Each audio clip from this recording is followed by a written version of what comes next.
Hello, I'm Travis from Regenesis Permaculture Costa Rica. Today, our very first video blog. We're recording this to share, to inspire people. We realize that there are many people starting their path on permaculture and also others who are seasoned.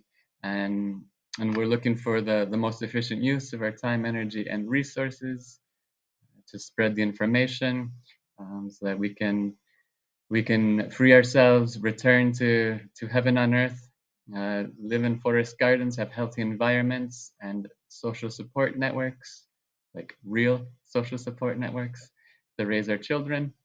And so sharing this blog is one way for people to stay up to date with us and also to give feedback so that we can continue moving forward in the direction that people are most needing. So very happy to share our website, still hosted and working with the Permavida Foundation here in Costa Rica. But Brother Randall has created and really improved the website with our services, design consultations, agroforestry design and mapping, digital tools, the remote site analysis and 3D mapping that we can do, and trainings. And so we jump down, we have lots of details, very specific in what each package provides. And for the month of July, as I turned 22 for the second time, celebrating 20 years of tropical agroforestry. And so we're giving 20% off all of our services for the month of July, which means we've got about another 2 weeks left. So sign up, book, and we'll be talking with you soon. Apart from this website, the other big thing we got in the stew pot is a webinar that we're creating, this Pasture to Paradise. Want to take a moment and thank Tom Ingoglia, who's been a sponsor, a coach, a mentor, a friend, and he's really made a lot of this possible by financially supporting the creation of many of these documents and templates that we're now able to share for the goodness of the planet and the people. And so this webinar is a first step in that. This is a week from today, actually next Wednesday. And we're going to do it 1 week in English, and the plan is to do the following week in Spanish. So we can all continue and improve our language abilities and build those cultural bridges. This webinar called Pasture to Paradise, Transforming Degraded Pastures into Abundant Food Forests, is really specifically targeted here at the tropics, as much of it has been deforested and turned into pasture. There's a little fly you cannot see, but he's coming to check me out. So I want to really cover the purpose behind this webinar, and then it also serves as a practice for me. But the driver that we came up with is, in a world out of balance, ecological, economic, social, and in need of deep healing, coming together in the act of creating, tending, and celebrating food forests unites individuals, families, communities, and humanity as a whole. As together we restore heaven on Mother Earth. Just actualize a few of these words. As together we, not that we can do it, we are doing it, and it is done, and we've still got a lot to do. So this word individuals, this is really important because some treat the word individual as if we were separate. And when we look at the etymology of the word origin, we realize that no, actually we're inseparable, and that we're equal, undivided, indivisible, not separated, inseparable. That a human that is kind of living in isolation, which much of us have as this pandemic has unfolded, that's not really what it means to be human. To be human is to live in a very rich social network setting, a village, as I will explain very shortly. And so if we've been deprived of these healthy relations, like it's time now urgently to get back and heal from this trauma of separation that much of humanity has experienced over these past 3 years. So, introduction to myself. Yes, I'm a forest gardener. I've been doing it for 20 years here in the tropics, and I love it, and that's how I choose to spend most of my time. I also identify as a sociobiologist, and this was 20 some years ago as I was entering university and very clear that the way humanity was living, particularly in the developed world, it's a little fly, um, was out of balance, was not sustainable. Humanity was basically destroying the planet um, as consumers, looking to satisfy their needs. So they're buying many things and destroying the planet, the ecosystem, and people weren't happy and well and satisfied, and nor was the planet. And so the question became, well, then how are humans meant to live?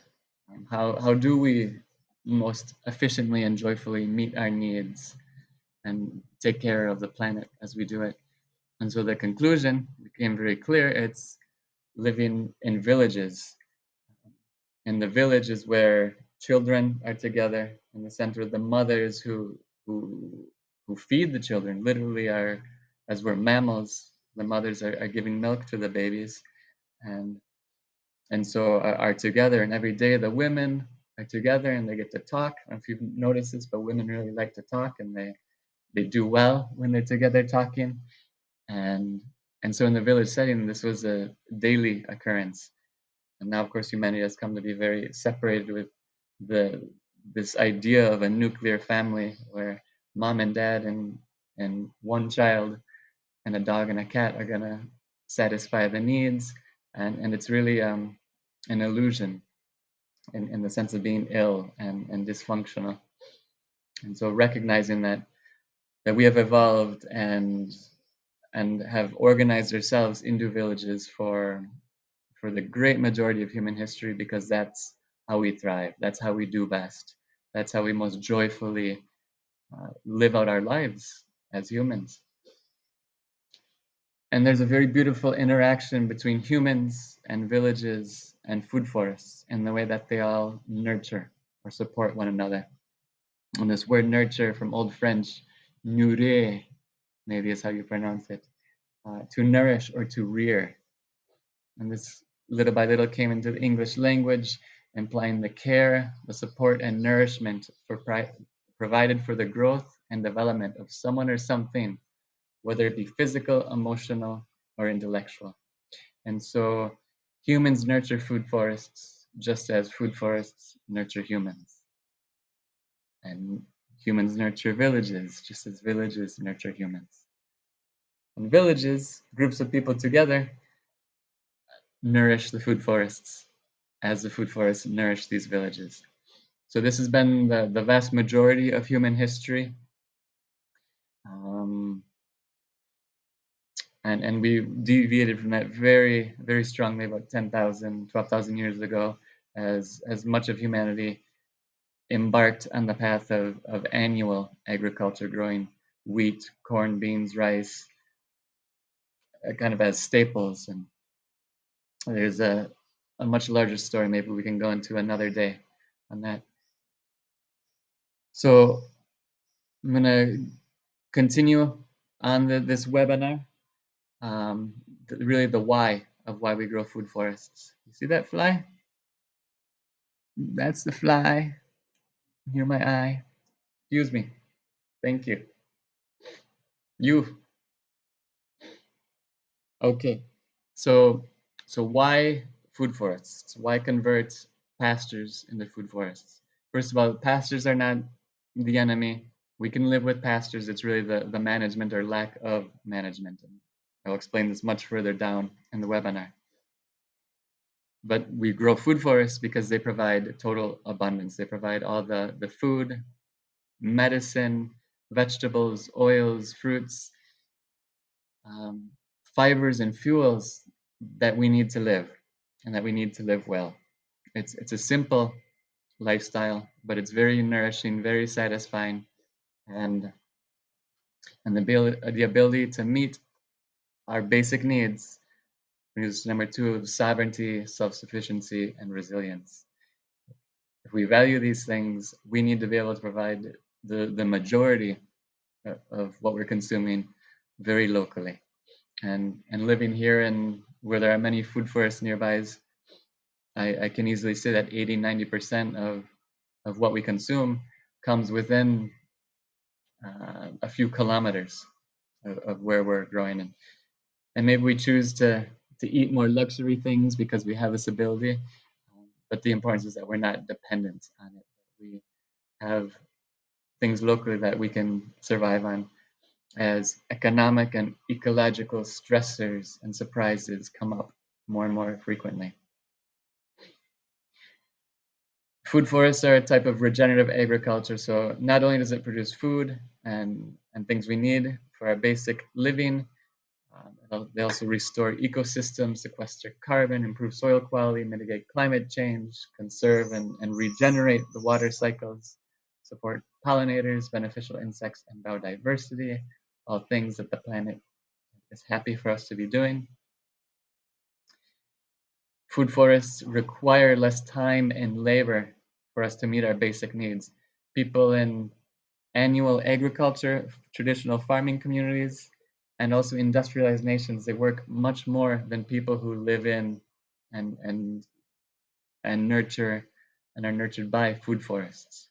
The type of hunter gatherer, um, they have much less work, have much more free time, much less stress, and and it's a beautiful way of life. I can attest based on these 20 years of experience. That segues into the connection with nature. As I just mentioned, there's this Japanese word shinrin joku, the benefits of forest bathing. And so simply being in a forest setting is is physically, emotionally, spiritually good for us. It reduces stress, um, improves our immune system, lowers blood pressure. Something not mentioned in here, I believe, is the actual the sound and the acoustics of the crickets and the birds and these sonic frequencies that permeate the food forests and forest ecologies. Um, these are very soothing and bring our cells and our internal systems into balance, into coherence. And especially as Wi-Fi and 5G and all these things are bombarding people around the planet, really knocking us and our cells out of their center. Being in a forest environment is essential, foundational to our well-being. Health benefits, the actual physical activities of creating and maintaining a food forest, the physical work, the diverse physical work is one of the best exercise regimens that we could have. And it's physical, it's diverse. There's small movements, there's very large movements, there's climbing trees up and pruning and harvesting and all these things. And it's great for children, it's great for adults, and even elders.